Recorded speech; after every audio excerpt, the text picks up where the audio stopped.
My brother Graham moved to New York City a few years back. I'd always wanted to visit him, but I never had enough money. It took me a while, but I finally saved up enough to afford a 1-week trip. I'd be able to stay in Graham's apartment, so I wouldn't have to spend anything on hotels. When I told him about it, he seemed really excited. My brother and I had always been very close, even though I hadn't seen him in person since he moved. On my first day there, he took a day off from work and showed me around to all the touristy places. We went to Central Park for a bit and then ate at this cute diner he was always raving about. In the evening, Graham took me to Times Square for dinner. We walked around for a bit just as the sun was setting. It seemed like a very cool, very busy place.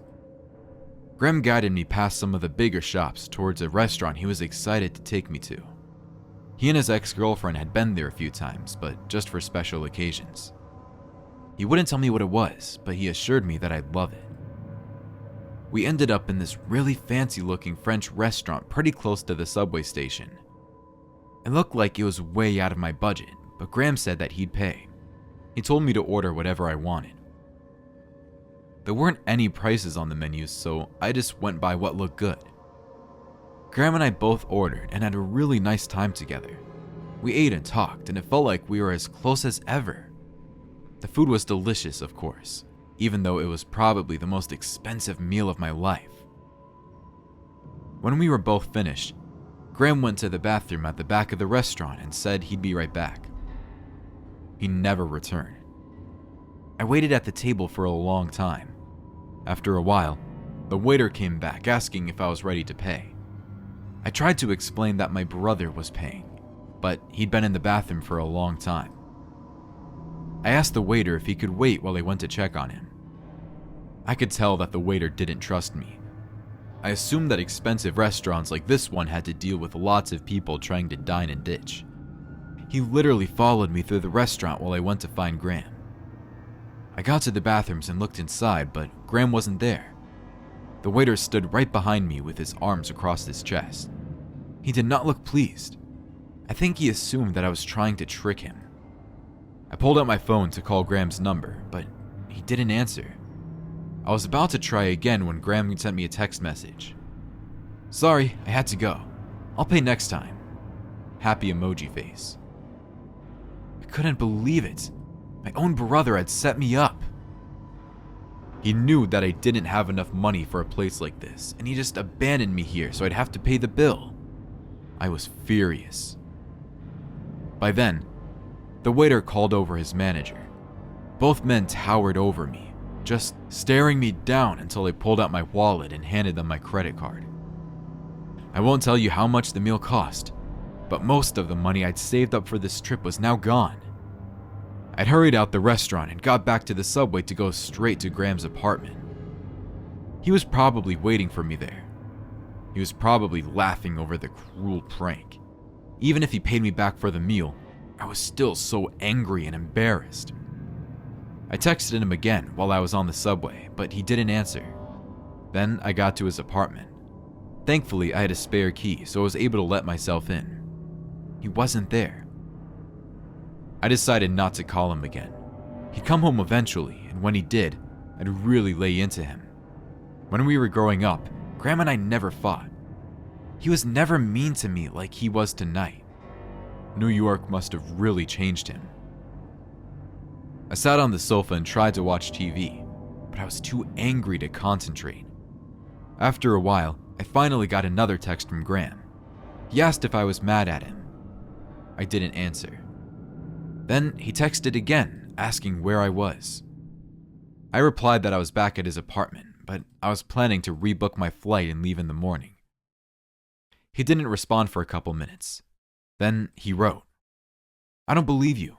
I'm in my apartment right now, and you're not here." That was a really strange thing for him to say. Was he trying to trick me again? To prove where I was, I sent him my location. Then I put my phone on the table. He sent me another message, but I didn't read it. A half hour later, I heard Graham trying to open the door. I stood up to confront him. But when the door opened, it wasn't Graham on the other side. It was a woman I never met before. She had a gun at her side and demanded that I leave right away. Normally, I'd comply, but I'd never been in such a dangerous situation before, and I was still so angry about everything that had happened that night. I was done being pushed around.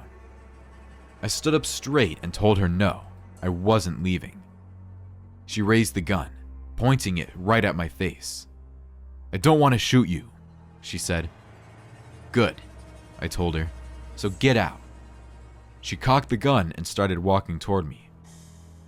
I backed away until my back was against the wall. I instantly regretted standing up to this woman, whoever she was. "Okay," I said, "I'll leave." "Too late," she said, laughing. The window was right behind me. I reached back and pushed it open. I figured that I could climb out onto the fire escape if things got violent. But when I glanced over my shoulder, I saw that there was no fire escape. Just empty air and a long drop to the ground 10 stories below. Now trapped, I raised both my hands and told the woman that I was leaving. I tried to inch past her, but she kept pointing the gun at my face. "Don't you move," she said. "You are just as bad as that stupid man." As soon as she said that, I realized who she was. This was Graham's ex-girlfriend Amber. I never met her before, but I'd seen photos. I didn't know the specifics of their breakup, but I knew it wasn't pretty. And now here she was with a gun. "Please," I said. "Graham's not here. He left me in Times Square." "I know," she said. "I was there." She explained that she'd seen Graham take me to her favorite restaurant, the place where they'd gone on their first date together. She felt so betrayed that he'd bring another woman there that she confronted him in the bathroom. Things got violent and he escaped through the bathroom window. Now it all made sense. Graham didn't want to leave me at the restaurant. He was forced to flee. He obviously didn't send those text messages. Amber must have gotten his phone during their fight. "Thanks to you," she continued, "I now know where he lives. And once he comes back, he'll be mine. I just have to get you out of the picture." She thought I was his new girlfriend. I tried to reason with her, to explain that I was his visiting sister, but she didn't believe it. She stepped even closer, holding the gun inches away from my face. I didn't want to die like this. I had to act fast. I said the one thing that would set her off. "He never loved you." Then, I ducked out of the way as she fired the gun. The bullet flew straight out the window. With my head down, I rushed forward, knocking Amber off her feet. I was trying to push her onto the ground, but I didn't expect her to fumble forward and fall through the window. 1 second, she was there. The next, she was gone. I looked out the window and saw her lying dead on the ground far below. I called the police right away. Before they arrived, the door opened and Graham rushed back inside. He hugged me and apologized. He tried to tell me what happened to him, but I already knew. I told him to look out the window so he could see what was left of his psycho ex-girlfriend. When the police arrived, I had to tell them the whole wild story. I worried that they wouldn't believe me, but I guess Graham had already filed for a restraining order against Amber, which did a lot to corroborate our story. The cops left, and Graham finally apologized for the worst night of our lives. Without his phone, he had no way of calling me to warn about his ex. He was just glad that I was able to defend myself. After that, Graham and I had a wonderful vacation together. Despite everything that happened that first night, I'm glad I went.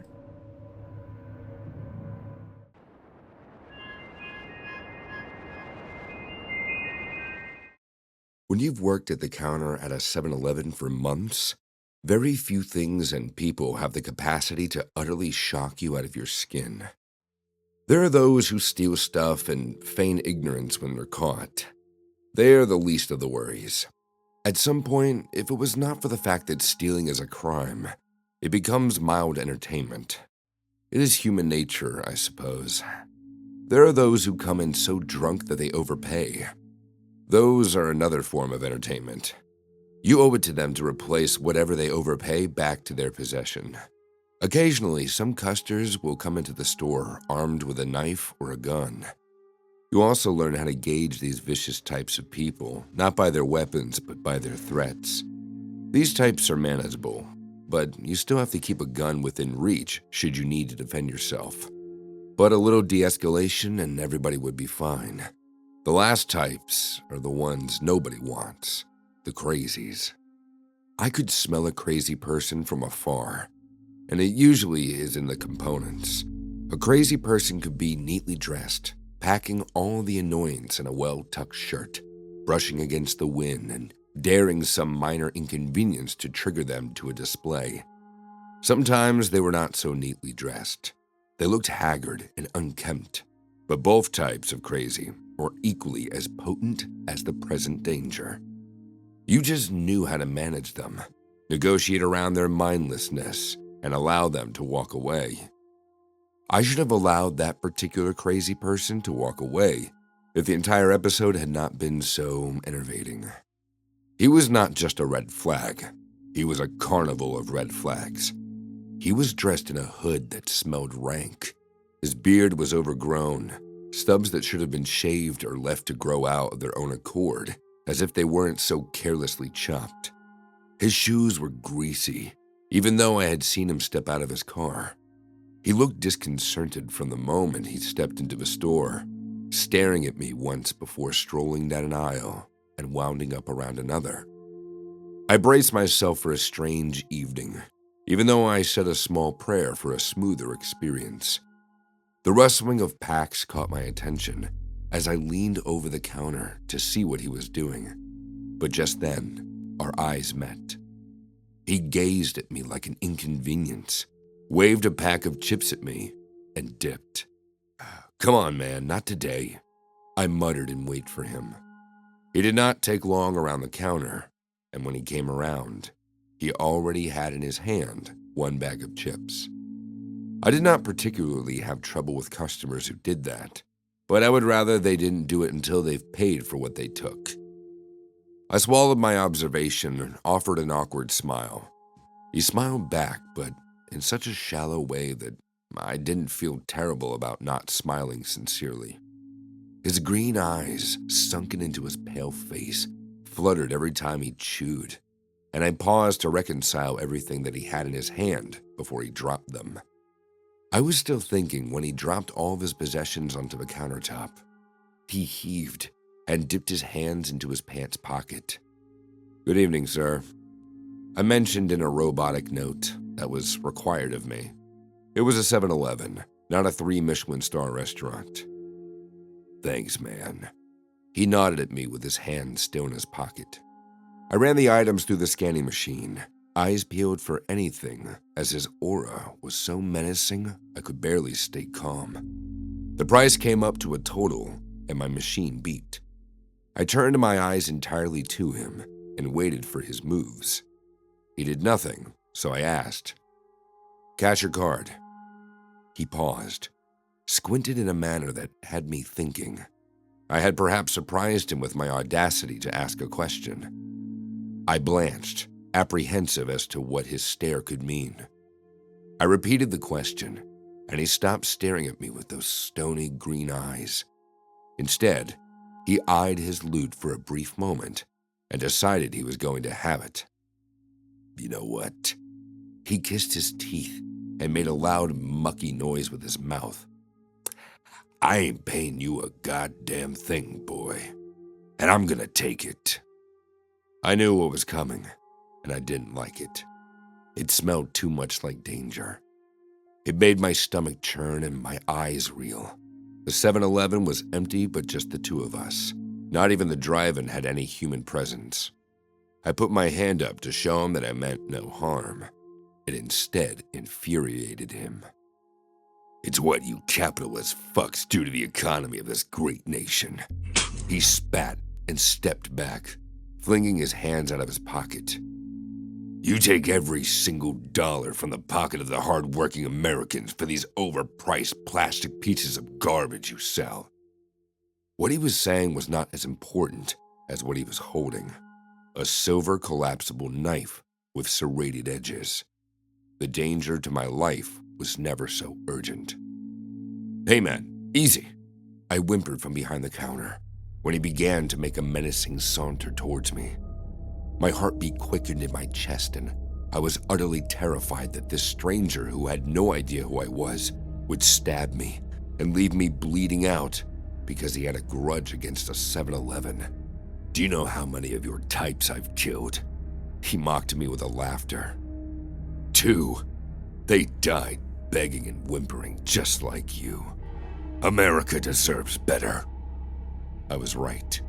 He was a maniac. The sound of my blood pressuring through my veins drummed in my ears.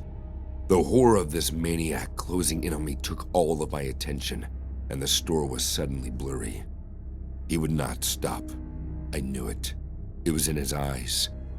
I could tell that he was a man who felt powerful for what he did, because he had a cause behind it. He would kill me.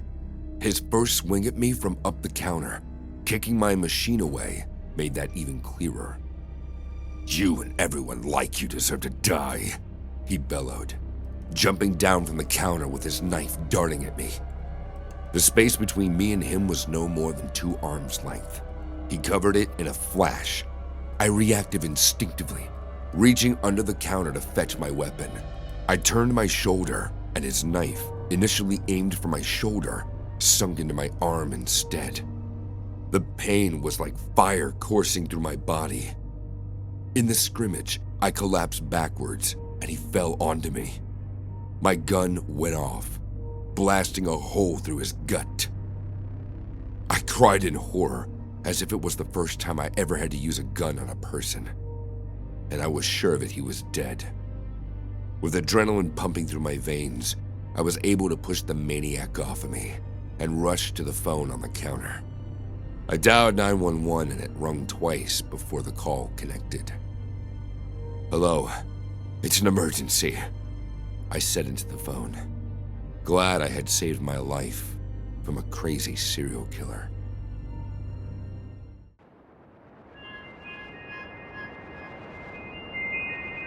I'd always had a distaste for social media. It had always seemed pointless to me, arbitrary. What was the point of keeping up with a life that wasn't your own? Who cared really about other people in a way that warranted the need to track their every move online? I would have stayed well away from any kind of social media if it was up to me, but it was the only way I could keep in touch with my friends after I left college. Which is why, after being begged by my buddies, I ended up downloading TikTok. It wasn't like the conventional social media sites. This one was all about short-form videos. I had to admit there was some kind of entertainment value involved, and there was something for everyone on there. I didn't hate the app as much as other social media sites, so I decided to keep it. It wasn't like I went on it regularly, anyway, just every now and then, when I was bored or was curious about what my friends were up to, since we didn't always have time to talk or meet up between work. One evening, I was tired from my day job and looking for something to take my mind off of grueling customer service, so I decided to pull up the TikTok app and check out the latest videos on my feed. Most of it was boring, mindless content, and I was almost about to switch it off when something caught my attention. It was the video at the bottom of the screen. I couldn't see it all, but I could see enough to notice that there was something weird about it, something familiar. I paused and sat up, bringing the screen closer to my face as I scrolled down to the video. As soon as the full image was revealed, I felt my blood run cold. No wonder it seemed familiar. I was looking at my own apartment, specifically the living room. Why was there a video of my apartment on TikTok? At first, I thought I was mistaken and it was something similar, but then I saw the photographs on the walls and knew it wasn't just similar, it was the exact same. My pulse thudding in my ears, I clicked on the video to watch the full thing. It was only 20 seconds long and showed nothing but the inside of my apartment's living room. I'd have thought it was just a picture, but the camera shook right at the end, and when I turned the volume up, I could hear someone breathing very faintly in the background. What the hell? The person who posted the video was called Home Invader 202, and this video was the only one on their profile. Their bio was empty, and they didn't have a profile picture. The whole account was empty apart from that one video. taken of the inside of my apartment. It didn't make sense. My immediate assumption, of course, was that it was a prank. One of my friends could have easily taken the quick 20-second video while they'd been over one time and uploaded it to a new account, probably with the intent of freaking me out. Once I'd realized that, I calmed down and thought a bit more rationally. I went to the video's comment section and scrolled through. There weren't too many comments, mostly people asking, "What is this?" But then I saw a comment that had been posted by one of my friends saying, "Isn't that Beth's apartment?" I hit reply and typed out my response. "Was this you, Lydia, or was it Josh?" She didn't reply right away, so I put my phone down and tried not to dwell on it. There was no way a stranger could have posted that. I was serious about security and never left my apartment unlocked, even when I was home. Whoever took that video had to have been invited inside by me, and the only person who ever came to visit were my friends, Lydia and Josh. There was no other possibility, at least not any that was worth contemplating. Neither Lydia or Josh replied to my comment, so I figured it must have been them and dropped the matter completely. It wasn't until a few days later when another video from Home Invader 202 appeared on my For You page. This time, it was enough to send chills prickling all over my body. The video was longer than the last one, and this time, the videographer moved. The video started from the hallway of the apartment before going into the living room. From there, it showed my kitchen, dirty pots still stacked up on the side of the counter. What unnerved me the most was that in the video, it was clearly nighttime. I could see the dusky sky through the window and the glow of street lamps from the road below. I very rarely had anyone over at this time of night. In fact, I couldn't even remember the last time someone was in my apartment past dark. So when had they taken this video? It had to be Lydia or Josh. I didn't even want to entertain the thought that it could have been someone else, a stranger. But it still didn't make sense. Why would they post these videos when it wasn't even guaranteed I'd see them? It was only by chance that the first video had appeared on my For You feed, wasn't it? Deciding to settle matters, I phoned Lydia to ask her directly. I wasn't bothered about the videos themselves, I just wanted to know when she'd been in my apartment late enough to film while it was still dark outside. She picked up on the third ring, sounding tired. "Hey Beth, what's up?" "Did you post those videos to TikTok?" I asked without preamble. That seemed to wake her up and her voice changed when she spoke. "You mean those videos of the inside of your apartment?" "Yes," I said shortly. "Did you post them?" "No," Lydia said without hesitation. "It wasn't me, but I did comment on one of them." I frowned. Lydia was terrible at lying, and it sounded like she was telling the truth. "Then it was Josh." "I don't know," she admitted. "I don't think so. Why would he do something like this?" I shook my head, then realized she couldn't see me. "You know what he's like. He's probably doing it to mess with me." "Maybe," Lydia said. "But I know he's been really busy with his new job. He's barely even had time to meet up with me. I doubt he'd have time to do something like this." I chewed on my bottom lip, knowing she was right. Even if Josh was more likely to be the one to prank me, this didn't seem like the sort of thing he would do. But that still left me with the question, who posted the videos? "Are you okay, Beth?" Lydia asked me when I went quiet. "You don't think someone—" She trailed off, but I knew what she was thinking. If it wasn't either of them, then it had to be a stranger who broke into my apartment and took a video while I wasn't aware. The thought made me feel sick to my stomach. "It's fine, I'll figure it out," I said quickly. "Sorry to bother you." We spoke for a little longer before I hung up. I sat for a while staring at the blank screen of my phone before pulling up Home Invader 202's profile. I went to the latest video and dropped a comment. "Who are you?" Another video appeared later that week, in a similar vein to the last two. This one was taken at night again, and it was so much worse than the others.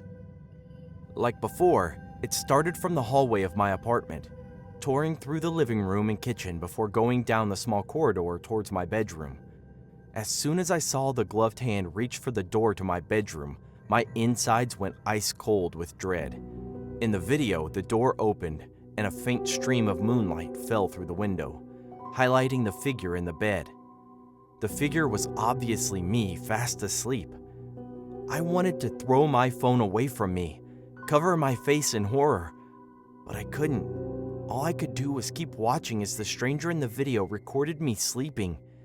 It lasted for a few seconds, my heavy breaths mingling with the person behind the cameras, before the video finally cut off. I didn't know what to do. I felt suffocated with dread. I had no idea who this person was or how they were getting into my apartment, but I needed answers. "Who the hell are you? Why are you doing this?" I commented on the video. It was already getting late, and I was terrified. What if the stranger came back? What if they did something even worse? I knew I had to call the police, but what could they do if there was no clue as to the identity of the person behind the account? I clicked on the TikTok video again, and in a mixture of anger and fear added another comment. "Just leave me the hell alone." The silence after my last comment on the video was deafening. No new video popped up, no response.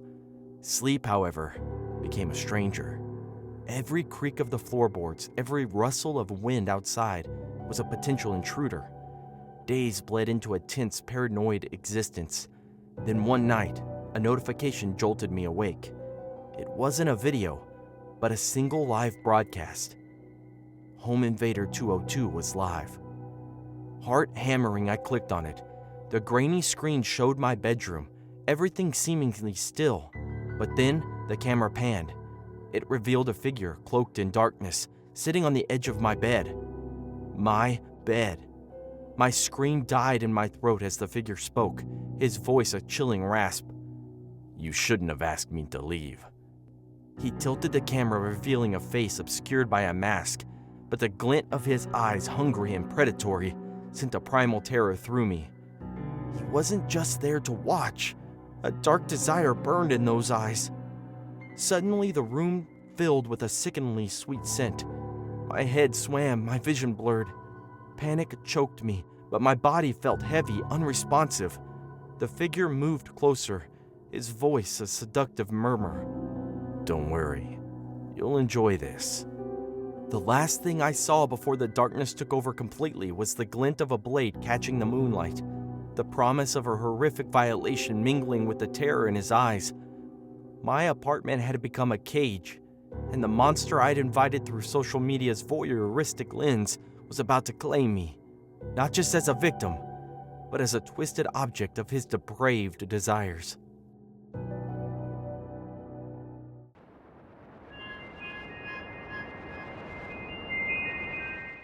My husband Jerry and I went on a road trip last summer. It was Jerry's idea, but I went along with it because I knew we were having some trouble in our marriage. I wasn't too excited about driving across the Southwest, but if Jerry thought that a trip would help us connect, I figured I'd go along with it and see what happens. Right away, I regretted the decision. The AC wasn't working right, and our radio was either static or awful country music stations. It was just all around unpleasant. I tried to talk to Jerry about little things like movies or music or our families, but every conversation devolved into awkward silence. I could tell that there was something on his mind, something he didn't want to tell me about. By midday, we decided to stop at a KFC in the middle of nowhere for lunch. I wasn't really in the mood for fried food, but it was the only option for miles, so that's where we went. We pulled into the parking lot. It was completely empty except for our car. The restaurant was also empty. A large woman was manning the front counter, but otherwise it was just me and Jerry. The woman greeted us, acting a little surprised to have customers, and Jerry ordered for both of us. I sat at one of the booths and waited for Jerry to bring back our drinks. He got a Diet Coke and I got a lemonade. Just like before, we sat in silence. "Jerry," I finally said, "are you happy?" He flinched at the question. "Why would you ask that?" "Are you?" I tried again. It was a simple question, but he looked away. He behaved like that sometimes. If he didn't want to say anything, he'd just stare at his feet until I dropped the subject. But I wasn't going to drop it this time. I knew that something was bugging him, and I needed to find out what. Is it something I did? I asked.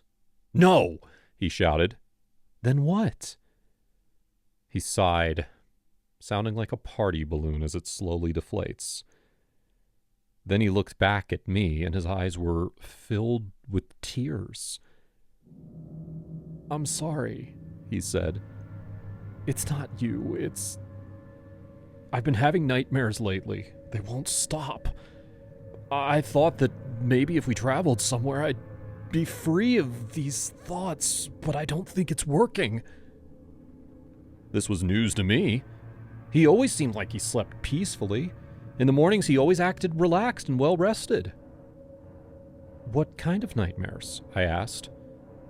He went back to looking at his feet. It's weird.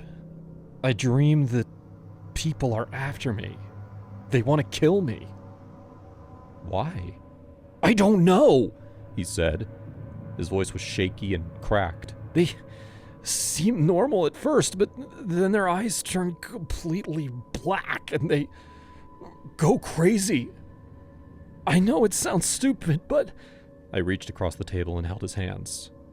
It's not crazy, I said. How long has this been going on? Before he answered, he looked back up at me.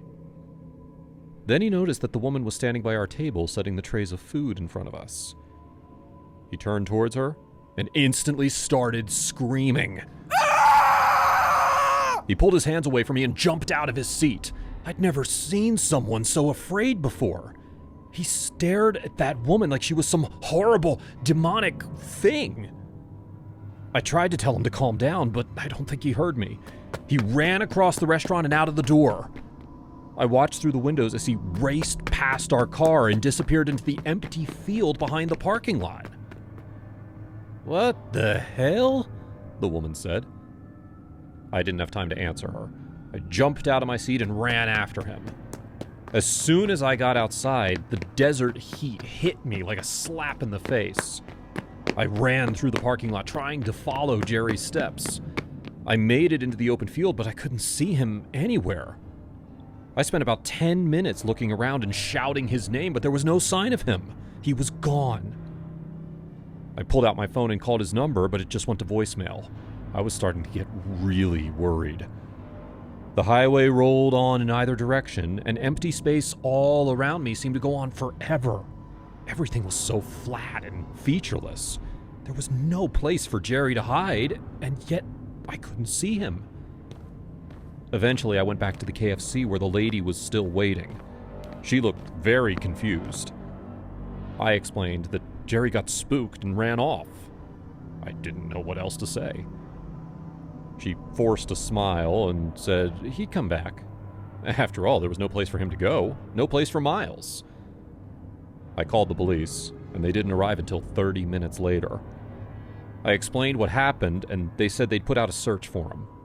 In the meantime, there was a motel about 50 miles away that I could check into and wait until he showed up. I guess I was in shock because I don't remember anything else until I parked in front of that motel. Anyways, I checked in for the night. I was the only customer. The next day, I didn't hear anything from the police, so I drove back to that KFC to see if anyone had seen him. Once again, the restaurant was empty except for the large woman at the counter, the one that had spooked Jerry so badly. She saw me and smiled, but I could tell that she didn't have any news for me. She asked if I knew why Jerry had run away like that, and I said that I had no idea. He was just having nightmares. As soon as I said that, I could have sworn that her eyes turned all black. Just for a second. It happened so fast that I didn't know if it was real or just my own imagination. I got in my car and left. It's been 3 days since this happened. The police still haven't found Jerry. I'm still at that motel waiting for him to turn back up. And last night, I had a nightmare about that woman. Her eyes were pure black, and she was running after me. Honestly, I have no idea what's going to happen. I'm scared. I think that maybe Jerry was right. Maybe there are people out there. People that want to hurt us. God, what should I do?